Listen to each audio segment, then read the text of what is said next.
أعوذ بالله من الشيطان الرجيم. بسم الله الرحمن الرحيم، ثم الصلاة والسلام على أشرف خلق الله محمد الفاتح لما أغلق والخاتم لما سبق، ناصر الحق بالحق والهادي إلى صراطك المستقيم وعلى آله قدر ومقدار العظيم. Dear brothers and sisters في l'islam, c'est toujours votre frère Alhaji Bangal Jabi qui est en train de faire la vidéo. Bi nye fait ka vidéo mi keni mena vidéo ke jura kano mena batuni ka ke anglais ro parce que nye ka vidéo ke kominka a mogomulu anya mandengan kan fora mandengan kan fokera jura kan fora a ulu concernera mogomulu fana ye na ye anglais fora a ulu fana concernera kateme ulu ko so mena vidéo damna ke jura kano ka laban ke anglais ro ala famu yali dama aya lo nyeka kuma komika a communiquer abara yoro shamamna me o ko jumele ye modole ye ala na hera do keraye ala na den dirama akono male menna akunya kera junya jumele ma muso do ile ye abara konota kono brata karo kelen karo fla karo saba fuka tagase karo brase kono brase karo karo woro kata karo wurumvla ni wuli kana ke wakati mina aye feti do organisera anglero aya frama ko baby shower frafina yakoni mamogo siye ni mogomilu akera kashaya me anya bade mulu bra boka ta jamana kofe olu bra kuma se ka duaro aye mulekera musomi bra kono tawe a karo kono bra se karo wurumvla abe mogo yiwure kwa ina kukana den a fetike demi ma wuroba aina kono wa fetike aba tiri muso yiwure chefana ba mogo yiwure afan ba kera muso ile akera ay bena woro kana wo feti organiser ka donc karo kele karo fla ka soro den ma soroba donc maintenant ayo feti mi kera weke nyefe ka kuma woleka ika pourquoi nyefe ka kuma ka bi parce que akunya minike aka commencer ka yoro imenamna mais nye ka kuma côté mina nete ka kuma slamaya ta côté la de parce que slamaya ma kuma ka fo ki kono male ye moy wore ay na ko kana feti do ke de masoro ba kana o feti ke slamaya ma kuma mais comme il est traditionné ni kame ko tradition o korole jura kano ko landa atu kera Égypte il est avant a fra du mako Égypte ni a capitali Misraye Kerie atu kera yele olu a tradi jifu mulu chrétien mulu tuye jifu mulu tuye olu le to aku façon kera mais comme dunia brana kana sejuro mino sisani chrétien ya landa korole chrétien il est to akera slamai maka kera ka koro chrétien il est to akera sinon islam il est to ka kera ibaye hadisa do itubelana ka kumaka kurana haya do itubelana directement ka kumaka mais nika ka kera ile ka ke ya sawali kama ye ka ke demi masoroba ye ka ke uta kole kama conséquence mara kungomi nato kofeke nyefe ka wole nyayiri la doni sani ki keche ka damina parce que ibrahim bi dunia ko be to sanga wurima ni modo kaba ku kele kaba damna yoro do kaba ya ira be dolaro ile ko kile islamaye aye wara aya misrira karamogo ye wajibiri kera aye karamogo sima fo aynyana ko aye beseka musoma jiba musobara konota ko den a feti beseka ke ka soro den ma soroba ay tu mena karamogo sira mais ni mogo ka bo ay feye aka ke lagina kalewa aka ke malien wa aka ke ivoirien ye aka ke béninois ye aka ke frafina jamana sugusuguye nay kaba bora ay feye kaba ay ta landa mi ye komi do aka kay feye komi do te ka kay feye ay nyina beko ay kata ajigi dugumna ne kata soro kokula mi ye ay bo kota ko sigi ay yirekun a communique baby shower mini a kera ameriki ka shaya a kera anglais mogomulu anglais kan fo kera a kera ulu adura ka shaya mais nyefe ka yuro mi ira ile mogomi ye ya slama ya kono ama fokayo kominke ele brana kina to kana oko damna ya problème le mais ñefe ka yoro mi yira ke ya lon modo ye yo were la kana demi masoroba o denwe ke o ta ko kera ya hamile ya den a loloko a woroto lumina den soroto lumina tomi la to dena do yo be yere fora ka soro den masoroba kata soro ile ko ke mo mi ñefe we ita tingeni nyalo abena kana donke ya de masoroba de abena kana donke abena kana kado dima mais akononota ile tolo adoyi betina ningenia nyuma ye doyire nana na ki nyala musu kono mo do yeye adama den do yeye dalulu do ay bro naka nyala musu kono ma kono ka soro de ma woro bade den to te woro bere mo ye mo kono blokira mo den fagala ka to aba musu kono o dalulu do ay bro donc maintenant il bra mo mulu woro kayina ko kana o feti o ke eta ngeni nyalo aye yere kuli fe do ya ko adi doye ya ko mandi doye il doit le mo jugu yi yere kiri fara mo mi mabi wole kiri jugu ye mo mi wora la bi ku baden wole kiri jugu ya fara mo mi mabi ku teseka sunu wa tigi ko wole banaka ki jugu parce que naika bokata jamana jan urura ke ay wani fe nyini yoro lero yi hakiri sigi ikega koko kerake yi hakiri sigi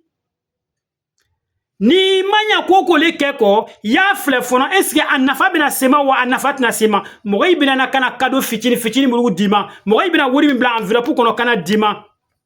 niki tawo je ya fe ka ibla a akufasono alla ba ibaka nimisa ko fe aya dabla kunyana mate mara fo nyana na ikana fragbe jamana ishamamba dinasi inte islama yaka ni mata iso aye chrétien yaka islama ya kera fragbe jamana na mais islama ya fanga ma bom comme chrétien ya fanga bo chuamina ala tira do ko ima hadisa doro hadisa kelempe minike niki ya dunia tike kono nika hadisa minika imiri akoroma hadisa mini niki miri akuma aka foka ta yurumna niki miro make ya kushon babe abe noya ala tira muhammad ko sallallahu alayhi wa sallam aku utlubul hawaija bil kitman fa inna kull zini imatin ma'sudun kuna ikaka aya hera nyinina na ikaka aya nema nyinina nikake haju nyinina ya nyini dugoro ya nyini dogoro koro di ki kana bla mo yinya koro ko parce que ko adamade ni ka nema soro ni ka nema do soro ibeta soro mo do yeke ya nema mini asoro mandai ere bra meye dengoro alabra na kana kono dilema de masoroba abena ke chelewa abena ke musolewa ibrata ko renseignement beta mais de a dunya ro tegero abena na kana ke mo nyana malewa abena ke hakiri malewa abena ke ilera slama denewa abini kana batowa anafa bina simawa anafa tina sima demi bena ke mo to la mailewa eto silon obedoni ma ala le wo belon mais eto kalama ni kana kan yakuta kabla mo yinyakoro ya demini nala mabo a demini abena kana woro adoibe woro ala teseka kuma adama de odalulu mo iburu mais naika ba bora ay feye kana faraba jamana ina aye nyina ya tradition ko aye nyina ayire ko ay brana misro to abu ifeye obraka ya landa e ikata yoro ha baby shower ikata yoro baby shower ya baby shower yetwara nala mi bo londo ibini buru du daka king modo ye me o jura kan fo ay nyina bi modo ye otigi ya muso furu wati amaka daye meni kana den soro otigi de banaka ni lo ala dembaro ala keta kata soro demba muso furu o makada le ayay jando ayero adama de nya kasura makuma ba a kojugu kera kasura makuma adama den doye naka kuma a kojugu kera kata sura ayire maye ayire nyina kire do newa ye yoro mino we mo do fana sigini ki akunya fle ko do le ye ole beni dogoro o ma ben kabla kenema Itu ka kono la imusura wakati mina mogo makaye ay flale ni nyonje kono barana kana bo yesira sraka mina yesira ala darmina ya fara ko mogo yideme ni woleye mais il est ma besoin ka fotuguni ki ya kono maya we ki yota ko yira mogo yira parce que mogo ina to kana kado dima ko baby shower hakiri ma barate de mais ne ka fo ay nyale ayay jando ayirero ni do ka fo ki te se ka nyako parce que ye ko mina weke slama ya tradition te chrétien ya tradition korole adamna ni Égypte le donc maintenant ikana misuraro voilà samiina wa atwana dear brothers and sisters in Islam, the video I'm doing today is regarding the baby shower. You see, so many people are doing the baby shower today, but it's not the Muslim tradition. We Muslim, we don't have that kind of celebration in Islam. But this tradition I'm talking about it was starting in Egypt, the country called Egypt. It was an Egyptian tradition. So the people are trying to do it. You can see in so many places in America, in Europe, in so many places. What's that mean? Your wife or the woman, she's pregnant, and the pregnant came to the end at the 6 months or 7 months of the pregnancy. They will do the celebration, call the friend, and come and do this, the party for the baby who wasn't born yet. And you are happy doing it. Why you are forgetting is not everybody have the good heart. It's not everybody have a good thinking about you. You are doing that celebration. How do you know you're going to give this birth safely? You don't know. You don't have any guarantee. That baby can die in his way to come to this world. So the only thing you're supposed to be doing is to make a prayer in your own. You and your husband, for Allah to bless that child until he come to this world. I know you can go to the hospital to know the sex of the baby. It becomes, if it's a baby boy or baby girl, it's a twin, you can know that. But what about the back of the life of that child? What about he will be good, he will be a good person or a bad person? He will be someone who will love you, the parent, or no. You don't know nothing about that. So this kind of celebration, I'm not saying that you cannot do this. It's your choice. Anything you do in this life is your choice. But it's not Muslim tradition, but it's not in the good way for you to do it. You better stop it. If you want to carry on, carry on. It's your choice. But the end, you will see it. أخوكم في الله الحاج بنغال جابي والسلام عليكم ورحمة الله تعالى وبركاته.